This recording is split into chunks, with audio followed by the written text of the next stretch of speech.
ஐந்தாம் தமிழர் சங்க நேயர்கள் அனைவருக்கும் வணக்கம்.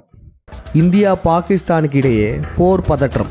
இந்த மெயின் ஸ்ட்ரீம் மீடியாஸ்லாம் இதை பில்டப் பண்ணுறதெல்லாம் பார்க்கும்போது பெரும்பாலான மக்கள் அச்சப்படுறாங்க. ஆனால் இதை கண்டு யாரும் அச்சப்படவே வேண்டாம். இது இந்த பிண்டாரிகளால் நிகழ்த்தக்கூடிய திட்டமிட்ட சடங்கு. இந்த பகல்காம் தாக்குதல் நடந்ததா இருக்கட்டும், அதுக்கப்புறம் இப்போ போர் ஒத்திகை நடத்துறது, ஆபரேஷன் சிந்தூர்னு சொல்லி பாகிஸ்தானை தாக்குறது, இவைகள் அனைத்துமே திட்டமிட்ட சடங்கே தவிர இவைகள் இயல்பாக நடப்பவை கிடையாது. இந்த யூத பிராமணர்களால் நிகழ்த்தக்கூடிய சடங்குகளை நம்ம எல்லாரும் தெரிஞ்சுக்கிட்டு இவங்களை எக்ஸ்போஸ் பண்ணிட்டாலே போதும், இவங்க இதை கைவிட்டுருவாங்க. இவங்க நினைச்சதை நடத்த முடியாது. அப்படிதான் இந்த இந்தியா பாகிஸ்தான் போரையுமே இப்போ நம்ம எக்ஸ்போஸ் பண்ண போறோம். முதல்ல நம்ம ஏற்கனவே ஏடிஎஸ் புல்லட்ல சொல்லியிருப்போம், பகல்காம் தாக்குதல் என்பது இந்த உலக வல்லாதிக்க சக்தியின் திட்டமிட்ட சதியா இருக்குமோன்ற சந்தேகத்தை எழுப்பியிருப்போம். அதுக்கப்புறம் பார்த்தீங்கன்னா சீதா நவமி அன்னைக்கு இந்தியன் கவர்மெண்ட் ஒன்று அனௌன்ஸ் பண்ணாங்க. என்னதுன்னா, இந்தியா முழுக்க நாடு தழுவிய போர் ஒத்திகை நடைபெறும்ன்றதை அனௌன்ஸ் பண்ணாங்க. இங்கே தான் நமக்கு சந்தேகம் வந்துச்சு. அது என்னதுன்னா, பாலிமர் சேனல்ல லைவ் நியூஸ்ல என்ன சொன்னாங்கன்னா, இந்த போர் ஒத்திகை காலை 10:45க்கு ஸ்டார்ட் பண்ணணும்னு இந்தியன் கவர்மெண்ட் சொன்னதா சொல்றாங்க. அது என்ன 10:45? ஒன்று 11 மணிக்கு ஸ்டார்ட் பண்ணலாம், இல்லை 10 மணிக்கு ஸ்டார்ட் பண்ணலாம், இல்லை 10:30 கூட ஸ்டார்ட் பண்ணலாம். அது என்ன 10:45? அதே போல் பாருங்க, இதுக்கான மீட்டிங் போட்ட டைமே 10:45 தான். பாண்டியன் ஐயாவுடைய டீகோடிங்கை பார்க்குற எல்லாருக்குமே நல்லாவே தெரியும். இந்த 9/11 என்பது ராமன் விசஸ் இரட்டையர்கள் ராவண இந்திரன். அதே போல் இந்த 9/10 என்பது திருநங்கை ராமன் விசஸ் 10 தலை கொண்ட ராவணன். இது நம்ம எல்லாருக்குமே நல்லாவே தெரியும். இப்போ இந்த போருக்கான சடங்குகள்லையும் இதே எண்கள் காட்டப்படுது. இங்கே தான் நமக்கு மிகப்பெரிய சந்தேகம் எழுது. ஏன்னா இவங்க சும்மாலாம் இது போன்ற நம்பரை காட்ட மாட்டாங்க. நமக்கு எழுந்த சந்தேகம் என்னன்னா, 2025 என்பது 9 குறித்து ராமனுக்கான ஆண்டா இவங்க கருதுவாங்க. இந்த ஆண்டுல ராமாயணத்திற்கான சடங்குகளை திட்டமிட்டு செய்வாங்க இந்த பிண்டாரிகள். அப்ப அது போன்று இதுவும் ராமாயணத்திற்கான சடங்கா என்று நம்ம தேடணும். இது ராமாயணத்திற்கான சடங்கு தாங்க. இந்த இந்தியா பாகிஸ்தான் போர் என்பதே திட்டமிட்ட ராமாயண சடங்கு. இந்த பிண்டாரிகள் எப்பயுமே ஒரு க்ளூ கொடுப்பாங்க. இப்போ இது போன்ற டைமை வெளிப்படுத்துறது, அதுக்கப்புறம் அவங்களே ஏதாச்சும் ஒரு ஸ்டேட்மெண்ட்டை சொல்றது, இப்படி அவங்களே ஒரு க்ளூ கொடுப்பாங்க. இந்த சடங்குலையுமே இவங்க இப்படி பேசி வச்சிருக்காங்க. இந்த பகல்காம் தாக்குதல் நடந்ததுக்கு அப்புறம் RSS உடைய தலைவர் பகவத் என்ன சொல்லியிருக்காருன்னா, ராமாயண ராவணனை அழித்தது போல் நாம பாகிஸ்தான் கூட சண்டை போடணும், இதுக்கு பேர் வயலன்ஸ் கிடையாது அப்படின்னு இந்த போரையும் ராமாயணத்தையும் சம்பந்தமே இல்லாம தொடர்பு படுத்தி சொல்லியிருக்கார்.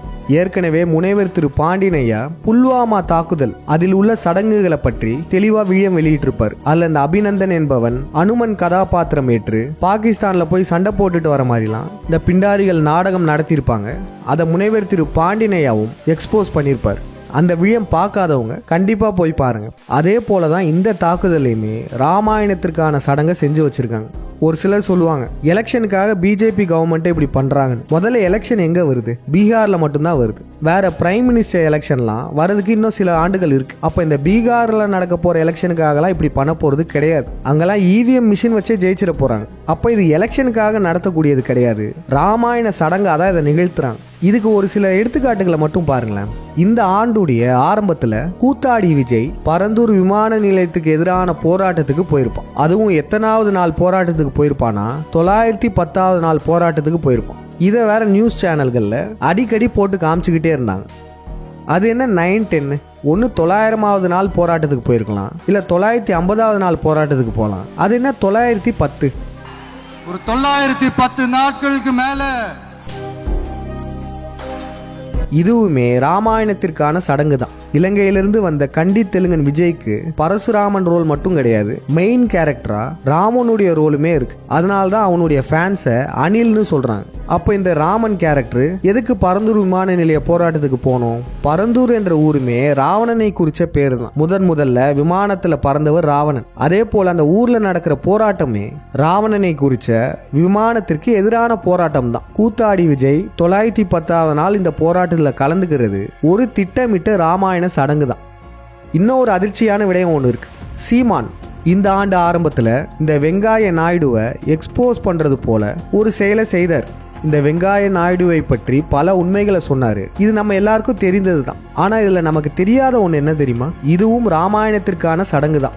இந்த ராமனை குறித்த ஆண்டுல இந்த ராமசாமி நாயுடுவை சீமான் விமர்சிச்சதுமே ராமாயணத்துக்கான சடங்கு தான். ஒரு சிலர்லாம் கேட்பீங்க, எதுக்கு எடுத்தாலும் ஏன் சடங்கு கூடயே கம்பேர் பண்றீங்க, இதெல்லாம் நம்புற மாதிரியா இருக்குன்னுலாம் கேட்பீங்க. எல்லாரும் கொஞ்சம் சிந்திச்சு பாருங்க. ஈரோடு எலெக்ஷன் நடக்குது. அதுவும் இந்த ராமசாமி நாயுடுவின் கோட்டைன்னு சொல்லக்கூடிய ஈரோடுல இடைத்தேர்தல் நடக்குது. அந்த சமயத்துல சீமான் ராமசாமி நாயுடுவை விமர்சிக்கிறார். அது பெரிய சர்ச்சையா வெடிக்குது. இந்த ராமசாமி எனும் ராமனை விமர்சிக்கும் சீமான் அங்க வேட்பாளராக நிறுத்தினவங்க பேர் என்ன தெரியுமா? சீதாலட்சுமி. அது எப்படி ராமனை எதிர்த்து கரெக்டா சீதாவை நிப்பாட்டுறீங்க? இந்த பை எலெக்ஷன்ல சீமானே நின்றுக்கலாமே, இன்னும் அதிகமான ஓட்டு வந்திருக்குமே. அவரு நிக்க மாட்டார். ஏன்னா இந்த பை எலெக்ஷன்ல ராமனை எதிர்த்து சீதாலட்சுமி நிக்கணும், சீதா தோக்கணும். இது இந்த மனநோயாளிகளின் சடங்கு. இந்த யூத பிராமணர்கள் மிகப்பெரிய மனநோயாளிகள். இவங்க இப்படி சடங்கு செஞ்சுட்டே தான் வாழ்ந்துட்டு இருக்காங்க. அதனால இந்த பகல்காம் தாக்குதல் என்பது ஒரு திட்டமிட்ட இந்த வல்லாதிக்க சக்திகளின் சடங்கு தான். இப்போ உங்களுக்கு புரிஞ்சிருக்கும், பகல்காம் தாக்குதல் நடத்தின தீவிரவாதிகள் சென்னை வழியா இலங்கைக்கு விமானத்துல பறந்துட்டாங்க அப்படின்லாம் சொல்லி செய்திகள் வந்திருக்கும். அந்த விமானத்தெல்லாம் சுற்றி வளைச்சாங்க, கடைசியில காணாம போயிட்டாங்கன்னு சொல்லிடுவாங்க. ஏன் தேவையே இல்லாம இது போன்ற செய்திகளை பரப்புறாங்க? ராமாயண சடங்கின்படி ராவணனின் மக்கள் ஸ்ரீலங்காவுக்கு தானே போகணும். அதுக்காக தான் இது போன்ற செய்திகளையும் இந்த ஆளும் வர்க்கம் பரப்புனாங்க. அது மட்டும் இல்லை, இப்போ நடந்துட்டு இருக்க ஆப்ரேஷனுடைய பேருமே ஆப்ரேஷன் சிந்தூர். சிந்தூர்னா வேற ஒன்றும் இல்லைங்க, நம்ம செந்தூரம்னு சொல்கிறோம்ல, அந்த செந்தூரம் தான் சிந்தூர். அந்த செந்தூரம் யாரை குறிச்சது? பாலைவனத்துக்கு நாடு கடத்தப்பட்ட அனுமனை குறிச்சது தான் இந்த செந்தூரம். இந்த பேரில் தான் இப்போ இந்த தாக்குதலுக்கும் பெயர் வச்சிருக்காங்க. தமிழர்கள் யாரும் பயப்பட வேணாம். இப்போ இந்த போர் சூழல் என்பதும் ராமாயணத்திற்கான சடங்கு தான். இந்த பிண்டாரிகள் ஒரே கல்ல பல மாங்க அடிப்பாங்க. அதே போல தான் இந்த சடங்கு செய்யும் போதே அவங்களுடைய பல அஜெண்டாஸை நுழைச்சு வச்சிருப்பாங்க. ஆனா மக்கள் அனைவரும் ஒன்று மட்டும் மறந்துடாதீங்க, இது சத்திய யுகம். அதுவும் சத்திய யுகத்துல மீன ராசி, மீன யுகம் நடந்துட்டு இருக்கு. இந்த யூத பிராமணர்கள் எந்த தமிழங்கிட்ட தெரியுமா அடி வாங்கினாங்க? நம்ம ராவணன் கிட்ட தான். இவங்களுக்கு ராவணனை பார்த்தா அவ்வளவு பயம். அதனால்தான் ராவணனை ஒரு அரக்கனாகவும் கெட்டவன் போலவும்லாம் கதைகளை எழுதி வச்சிருப்பாங்க. இவ்வளோ பயத்தை வச்சும் இவங்க இது போன்ற சடங்குகள் செய்யறாங்களே, திருப்பியும் ராவணன் வந்தா என்ன பண்ணுவாங்க? இந்த பிண்டாரிகள் செய்யும் ராமாயண சடங்குகள் நம் கடவுளர்கள் ராவண இந்திரர்களாலேயே முறியடிக்கப்படும். இந்த விழத்தை முடிந்த அளவு அனைவருக்கும் பகிருங்கள். மக்கள் விழிப்புணர்வு அடையட்டும். மக்களாகிய நீங்கள் தரக்கூடிய நிதி உதவி 5ஆம் தமிழர் சங்கத்தின் வளர்ச்சிக்கு மிகவும் பயனுள்ளதாக இருக்கும்.